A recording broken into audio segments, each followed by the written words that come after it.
नमस्कार, आप सभी का स्वागत डीडी न्यूज के सांकेतिक भाषा के इस विशेष बुलेटिन में। मैं हूं मुकुल शर्मा, मेरे साथ मौजूद है मेरी सहयोगी बीना सिंह। तमाम खबरों से आपको रूबरू कराएंगे, लेकिन आइए पहले नजर डाल लेते हैं हेडलाइंस पर।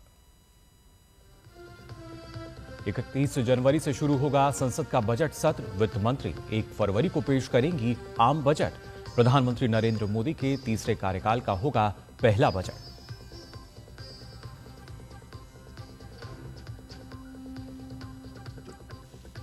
प्रधानमंत्री नरेंद्र मोदी आज स्वामित्व योजना के तहत देश भर के 50,000 से अधिक गांव में 65 लाख से अधिक संपत्ति कार्ड करेंगे वितरित। लाभार्थियों से वर्चुअल संवाद भी होगा।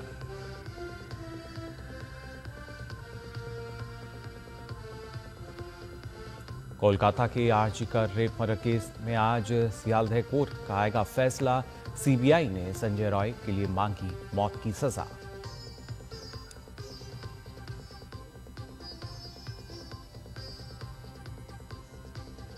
महाकुंभ का आज छठा दिन। अब तक 7 करोड़ से अधिक श्रद्धालुओं ने संगम में लगाई आस्था की डुबकी।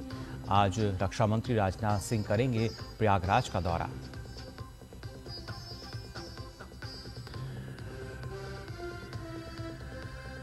और इजरायली कैबिनेट से मिली गाजा संघर्ष विराम समझौते को मंजूरी। 33 बंधकों के पहले समूह की होगी रिहाई। रविवार से लागू होगा समझौता।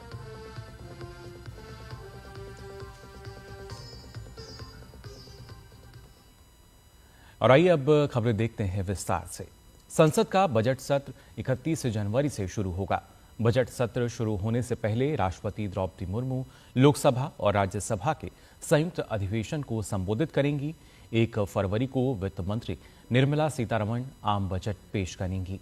मोदी सरकार के तीसरे कार्यकाल का ये पहला बजट होगा, जबकि निर्मला सीतारमण लगातार 8वीं बार बजट पेश करेंगी। बजट से पहले देश का आर्थिक सर्वेक्षण पेश किया जाएगा। 3 फरवरी के बाद राष्ट्रपति के अभिभाषण पर धन्यवाद प्रस्ताव पर चर्चा होगी। बजट सत्र का पहला चरण 13 फरवरी तक और दूसरा चरण 10 मार्च से 4 अप्रैल तक होगा।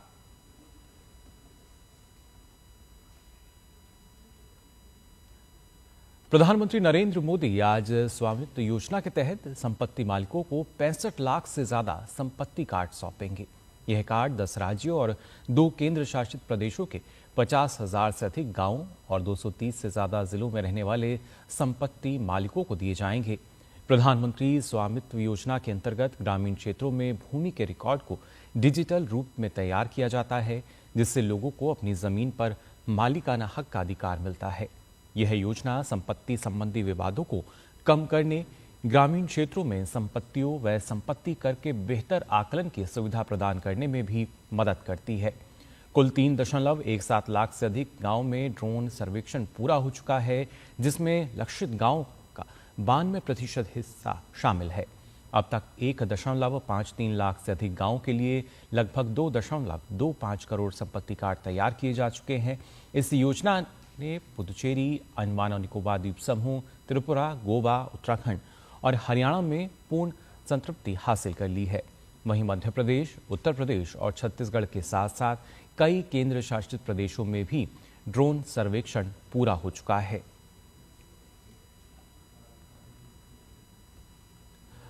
और बात कोलकाता के आर्जिकर मेडिकल कॉलेज की। दरअसल यहां पे महिला ट्रेनी डॉक्टर के साथ हुए दुष्कर्म और हत्या मामले में आज सियालदह कोर्ट फैसला सुनाएगी।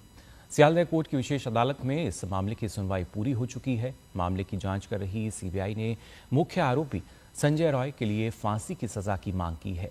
वहीं पीड़िता के माता पिता सीबीआई जांच पर लगातार असंतोष जताते आ रहे हैं। उनका कहना है कि घटना में कई और लोग भी शामिल हैं और इसके पीछे और भी कई रहस्य हैं जिसे छिपाया जा रहा है। दरअसल पिछले साल 9 अगस्त को आरजीकर अस्पताल के आपातकालीन विभाग की 4थी मंजिल से ट्रेनी डॉक्टर का शव बरामद किया गया था।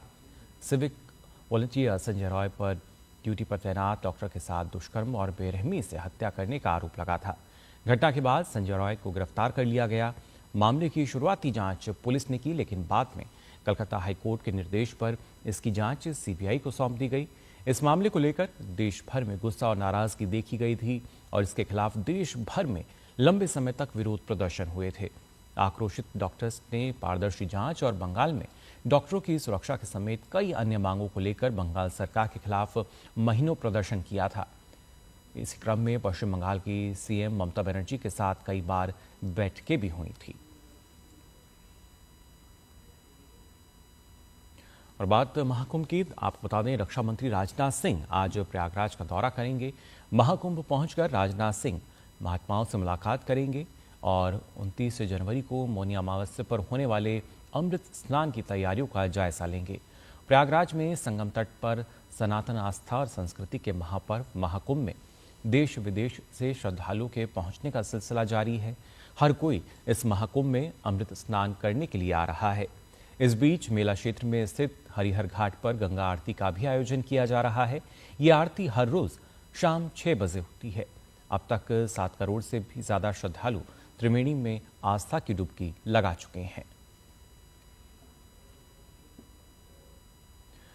दिल्ली की वायु गुणवत्ता में सुधार आने के बाद रैपिड रिस्पांस एक्शन प्लान यानी ग्रैप के तीसरे चरण के तहत प्रतिबंधों को हटा दिया गया है। हालांकि ग्रैप 2 और ग्रैप 1 के तहत सभी प्रतिबंध लागू रहेंगे। पूरे राष्ट्रीय राजधानी क्षेत्र में संबंधित एजेंसियां इन नियमों को लागू करेंगी और समय समय पर इनकी समीक्षा करेंगी, ताकि ये सुनिश्चित किया जा सके कि आने वाले दिनों में वायु गुणवत्ता सूचकांक यानी AQI जो है उसका स्तर और अधिक ना बढ़े।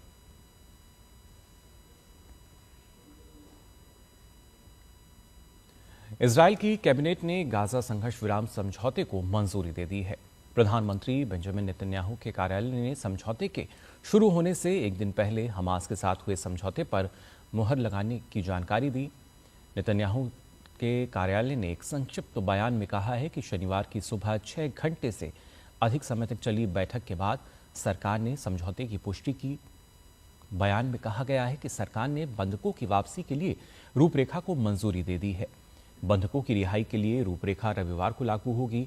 समझौते के तहत संघर्ष विराम की शुरुआत 6 सप्ताह के शुरुआती चरण से होगी, जिसमें बंधकों के बदले कैदियों की अदला बदली भी शामिल है और यह 15 महीने पुराने युद्ध को समाप्त करने का रास्ता खोल सकता है।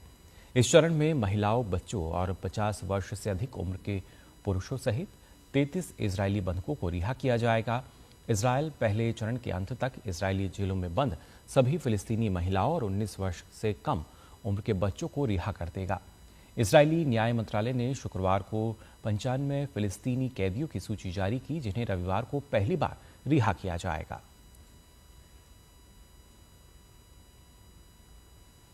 अमेरिका में चीनी ऐप टिकटॉक को बैन करने का रास्ता साफ हो चुका है।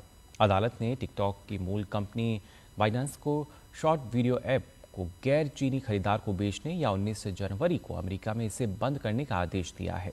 शुक्रवार को 9 जजों ने सर्वसम्मति से फैसला सुनाया, जिसमें अमेरिकी कांग्रेस और अमेरिकी न्याय विभाग के बहुमत के साथ ये माना गया कि लोकप्रिय सोशल मीडिया ऐप अमेरिकी राष्ट्रीय सुरक्षा के लिए खतरा है। अमेरिका में करीब 17 करोड़ लोग टिकटॉक के यूजर्स हैं। हालांकि अभी तक स्पष्ट नहीं है कि प्रतिबंध कब तक लागू रहेगा, क्योंकि नवनिर्वाचित राष्ट्रपति डोनाल्ड ट्रंप ने कहा है कि वह इस ऐप को अमेरिका में चालू रखने के लिए इस मुद्दे का राजनीतिक समाधान ढूंढने का प्रयास करेंगे। चैंपियंस ट्रॉफी के लिए भारतीय टीम का ऐलान आज मुंबई में होगा। भारतीय कप्तान रोहित शर्मा और चयन समिति के अध्यक्ष अजीत अगरकर की मौजूदगी में भारतीय टीम की घोषणा की जाएगी। चैंपियंस ट्रॉफी के अलावा इंग्लैंड के खिलाफ अगले महीने होने वाले 3 मैचों की वनडे सीरीज के लिए भी भारतीय टीम घोषित की जाएगी।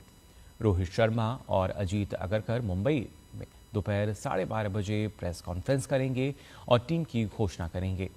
19 फरवरी से शुरू होने वाली चैंपियंस ट्रॉफी हाइब्रिड मॉडल के तहत आयोजित होगी, जिसमें भारत अपने मुकाबले दुबई में खेलेगा। भारत ने इस टूर्नामेंट के लिए अपनी टीम पाकिस्तान भेजने से इनकार कर दिया था, जिसके बाद आईसीसी ने हाइब्रिड मॉडल का फॉर्मूला अपनाया।